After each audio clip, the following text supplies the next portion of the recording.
Now a certain man was ill, Lazarus of Bethany, the village of Mary and her sister Martha.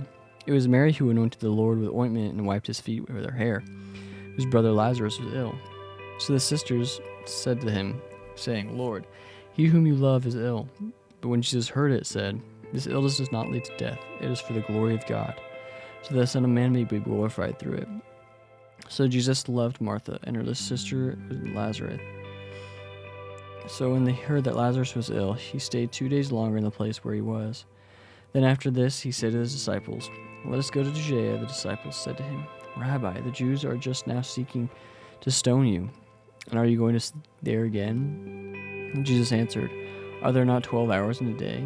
If anyone walks in the day and does not stumble because he sees the light of this world, but if anyone walks in the night, he stumbles because the light is not in him. After saying these things, he said to them, Our friend Lazarus has fallen asleep, but I go to awaken him. And the disciples said to him, Lord, if he has fallen asleep, he will recover. Now Jesus had spoken of his death, but they thought that he meant taking rest and sleep. Then Jesus told them plainly, Lazarus has died, and for your sake I am glad that I was not there, so that you may believe. But let us go to him.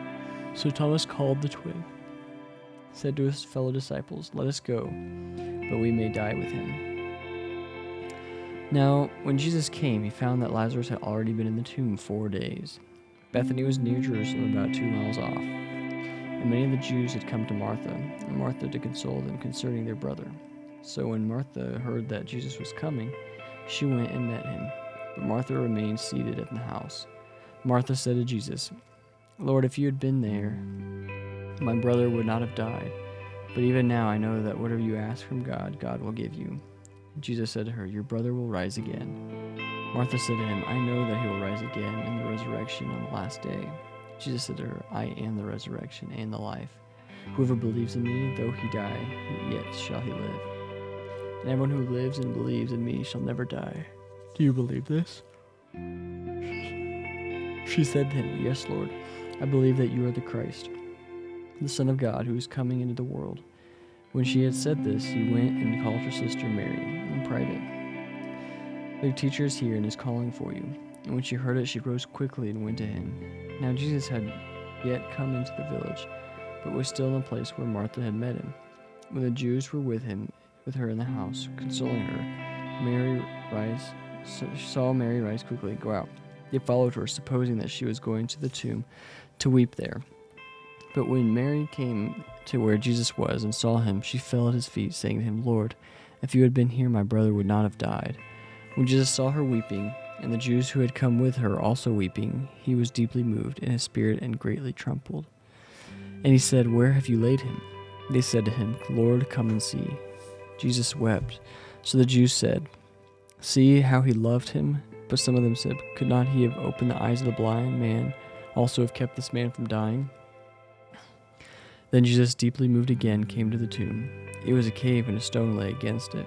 Jesus said, Take away the stone. Martha, the sister of the dead man, said to him, Lord, by this time there will be an odor, for he has been dead 4 days. Jesus said to her, Did I not tell you that if you believed, you would see the glory of God? So he took away the stone. And Jesus lifted up his eyes and said, Father, I thank you that you have heard me. I knew that you will always hear me, but I said this on account of the people standing around, that they may believe that you sent me. When he had said these things, he cried out with a loud voice, Lazarus, come out. The man who had died came out, his hands and feet bound with linen strips, and his face wrapped with a cloth. Jesus said to them, Unbind him and let him go. Many of the Jews, therefore, had come with Mary and had seen what he did, believed in him. But some of them went to the Pharisees and told them what Jesus had done. So the chief priests and the Pharisees gathered the council and said, What are we to do? For this man performs many signs. If we let him go on like this, everyone will believe in him, and the Romans will come and take away both our place and our nation. But one of them, Caiaphas, who was high priest that year, said to them, You know nothing at all, nor do you understand that it is better for you that no man should die for the people, not that the whole nation should perish.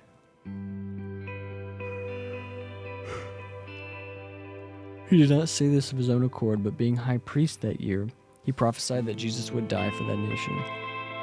And not for the nation only, but also to gather into one children of God who are scattered abroad. So that one day, from that day on, they made plans to put him to death. Jesus therefore no longer walked openly among the Jews, but went from there to the region near the wilderness, to a town called Ephraim. And there he stayed with the disciples. Now the Passover of the Jews was at hand, and many went up from the country to Jerusalem before the Passover, to purify themselves. They were looking for Jesus and saying to one another, as they stood in the temple, "What do you think? That he will not come to the feast at all?" Now the chief priests and the Pharisees had given orders that if anyone knew where he was, he should let him know, so that they might arrest him.